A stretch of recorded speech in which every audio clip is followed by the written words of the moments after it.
चलिए दोस्तों, नमस्कार।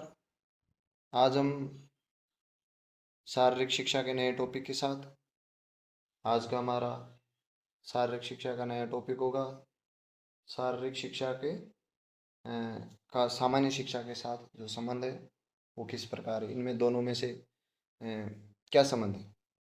तो चलिए पहला है, हम शुरू करते हैं इसके बारे में कि क्या संबंध है शारीरिक शिक्षा और सामान्य शिक्षा के बीच में। देखते हैं कि संपूर्ण जो शिक्षा है शारीरिक शिक्षा का एक अभिन्न अंग है। संपूर्ण शिक्षा का जो शारीरिक शिक्षा है वो क्या है, एक अंग है। शिक्षा जो है वो शिक्षा का शारीरिक शिक्षा क्या है, शारीरिक शिक्षा शिक्षा का एक अंग है। व्यक्ति जीवन भर व्यक्ति जीवन भर मानसिक रूप से, बौद्धिक रूप से, सैद्धांतिक रूप से और व्यवहारिक रूप से सीखता रहता है। मनुष्य का जैसे ही जन्म होता है, जन्म से मनुष्य सीखना शुरू करता है और अपने अंतिम समय, अपने मृत्यु तक व्यक्ति सीखता रहता है। सीखना कभी भी बंद नहीं होता। इसी प्रकार मनुष्य में अलग अलग गुण पाए जाते हैं। मनुष्य में अलग अलग गुण भी पाए जाते हैं। व्यक्ति का अलग अलग तरीके से उनका स्वभाव होता है। व्यक्ति का अलग अलग तरीके से अलग अलग चीज़ों में जो है गुण पाए जाते हैं।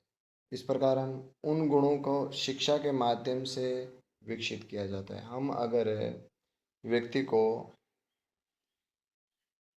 उसके जो गुण होते हैं वो जो यूनिक होता है उसको हम अगर विकसित करना चाहते हैं तो हम क्या करते हैं, शारीरिक शिक्षा के माध्यम से हम उसको विकसित कर सकते हैं। इसी प्रकार उसका माध्यम जो है विकसित करने का वो क्या है, शारीरिक शिक्षा। शारीरिक शिक्षा के माध्यम से हम व्यक्ति को विकसित कर सकते हैं। दूसरी बात यह है कि शारीरिक शिक्षा जो है सर्वांगीण विकास होता है। शारीरिक शिक्षा से क्या होता है, सर्वांगीण विकास होता है।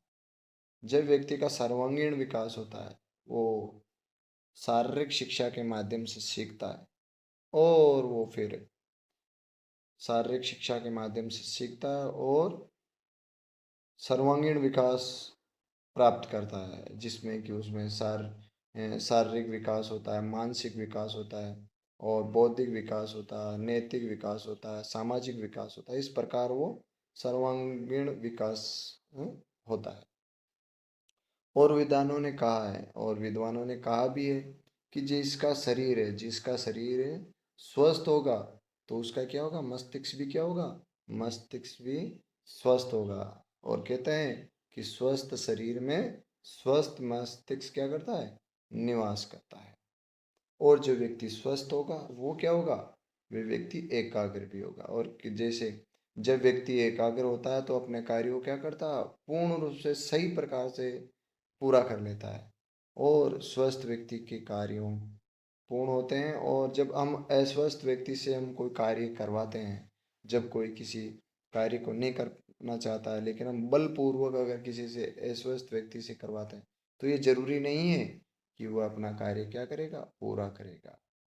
ये जरूरी नहीं है कि वो अपना कार्य पूरा करेगा। लेकिन शारीरिक शिक्षा के माध्यम से किया गया कार्य किस प्रकार होगा, वो पूरा होगा। शारीरिक शिक्षा के माध्यम से किया हुआ कार्य क्या होगा, पूरा होगा। क्योंकि शारीरिक शिक्षा किस प्रकार का विषय है, शारीरिक शिक्षा है कि ये एक इस प्रकार की शिक्षा है जिसमें कि व्यक्ति क्या करता है, अपने मन से प्राप्त करता है। इस प्रकार शारीरिक शिक्षा से किया गया कार्य अवश्य पूरा होगा और शारीरिक शिक्षा के माध्यम से सामान्य शिक्षा का क्या होता है, उद्देश्य प्राप्त होता है। इस प्रकार हम देखते हैं कि जब शारीरिक शिक्षा के माध्यम से अगर कोई कार्य पूरा होता है तो शारीरिक शिक्षा किसका अंग है, सामान्य शिक्षा का अंग है। और जब शारीरिक शिक्षा के द्वारा किया गया उसके माध्यम से किया गया कार्य है सामान्य शिक्षा पूरा होता है तो सामान्य शिक्षा का क्या होता है, उद्देश्य पूरा होता है। इस प्रकार दोस्तों आज अब हमने देखा कि हमने शारीरिक शिक्षा और सामान्य शिक्षा के बीच में संबंध हमने देखे हैं। अब हम ये कि इन दोनों में बड़ा कौन है, किसका, यानी कि शिक्षा जो है उसका एक अंग क्या है, एक पार्ट क्या है, शारीरिक शिक्षा है। शारीरिक शिक्षा इस शिक्षा का क्या है, एक पार्ट है। तो दोस्तों आज हमने शारीरिक शिक्षा के छोटा सा शीर्षक था जिसको हमने देखा। कल और मिलेंगे एक नए शीर्षक के साथ। तब तक के लिए जय हिंद।